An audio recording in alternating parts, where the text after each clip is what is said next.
Welcome back to the 12th episode of the Happiness Project, and thank you for tuning in. As you all know, my podcast is now listed on 8 plus platforms, including Apple, Spotify, and Google. And with the staunch support from you guys, my podcast has reached to more than 40 countries. Thank you for this unwavering support. Please keep sharing your learnings and experiences of how my podcast has transformed your life in every little way possible. There is a lot of fear today around the world. There are different terms.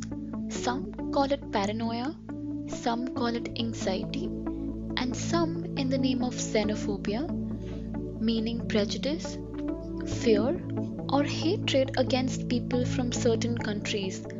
In this case, China have all been panicking, especially with the coronavirus outbreak, which has been causing damage, delays, prohibition on a political, social, individual, economic, and the global level.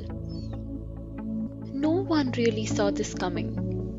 The virus has affected more and more of people in very little time, and it continues to do so. I am sure the news is driving you nuts. This virus is also seen in different parts of the world as an aggressive act of discrimination towards one particular community. In a situation like this, specifically China is subjected to criticism by everyone else around the world. Along with the virus, certain racist acts have been taking place across the world. Whether you display a symptom or you don't, people are naturally walking away from you. Dr. Tedros Adhanom Ghebreyesus, the Director General of the WHO, said that stigma, to be honest, is more dangerous than the virus itself. Although the governments of so many countries have called for a national emergency or imposed travel bans, border closures, self-isolation, quarantines to slow the spread of the virus and, more importantly, reduce panic among the people. So, the more you know the government is doing something, the safer you feel as an individual. To acknowledge the fear and the worries, all of it is real. Yes, because we do not really have any definite answers. Whether whatever that you believe, it doesn't matter, because this virus is impacting our lives in so many ways daily. And yet, there are questions that tend to hover around in each of our minds across the world. What is going to happen? What am I supposed to do? When will this end? Nothing seems to moderate the fear of uncertain situations like these. So the question here is, how are we handling this state of being? It's just not you and me, but it's the entire world. We are all going through a difficult time. Remember, you are not alone. We are all in it together. I am very sure that you're reading about this virus day in and day out in the media, from your fellow friends, your colleagues, family. Everyone's talking about it. Everyone's been asking you to take all the rightful precautions to avoid being detected with the virus. Since you're listening to this episode, firstly, I hope that you are safe. I hope you are healthy. And I really hope your loved ones are healthy too. What I want you to do right now is take a deep breath. Like really. You might think this won't help, but ask yourself, is constantly worrying about what's going to happen helping you in any way? No, right? So how about you take 3 deep breaths and then we move on to learning how to cope in the times of uncertain situations like these. So, let your breath flow as deep down into your belly as is comfortable without forcing it. Try breathing in through your nose and out through your mouth. Breathe in gently. Some people find it helpful to count steadily from 1 to 5. You could try that technique. Repeat this process 3 times.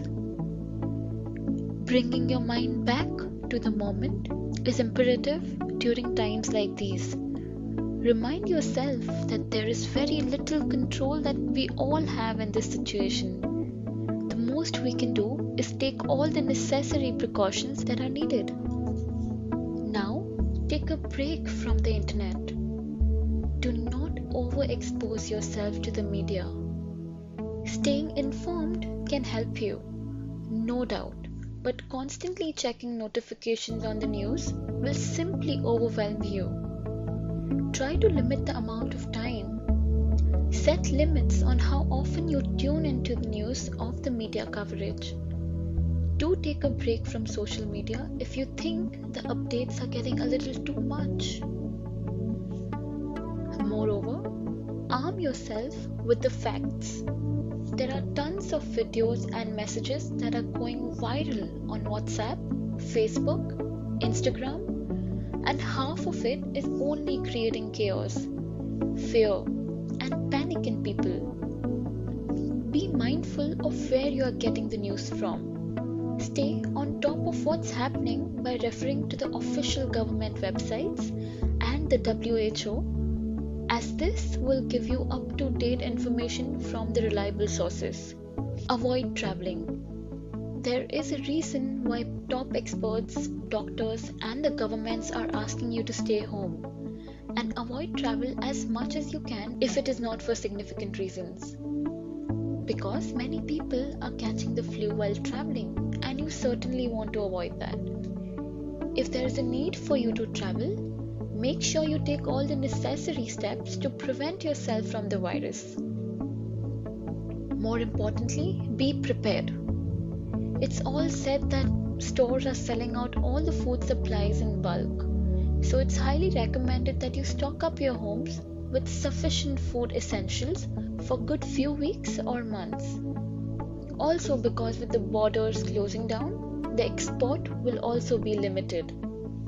Think of the ways where you can be a role model and help your loved ones by simply creating a positive environment for yourself and others around you. As the WHO says, that working together as one community can help to create solidarity in addressing COVID-19 together.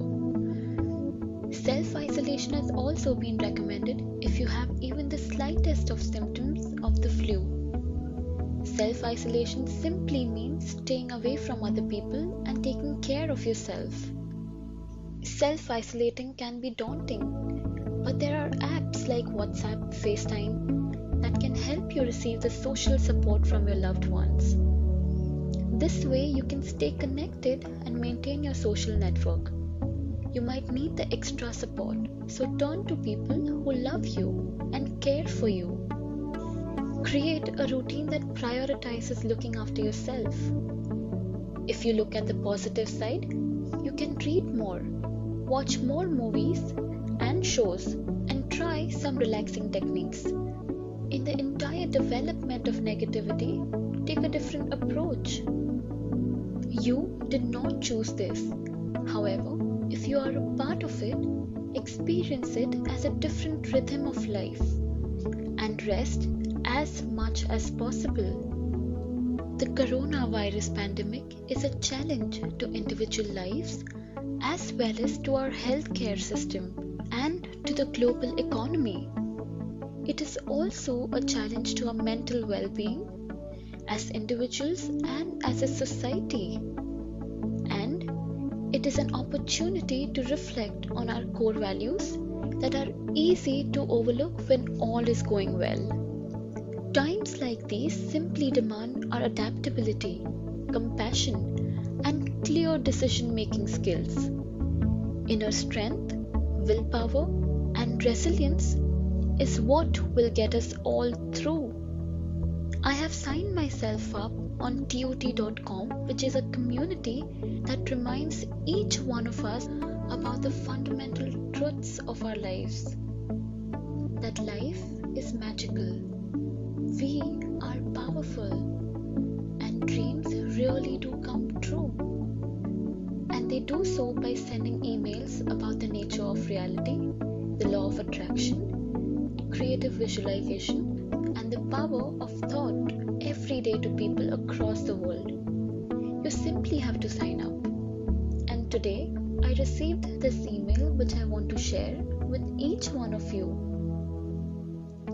It says that I am everywhere, in every home, sitting beside each child, and in the nervous hearts of every individual, joyfully radiant, knowing that this unfolding pandemic, like all crises, will ultimately awaken your spirit, rearrange your priorities, draw you together, and inspire an everlasting compassion.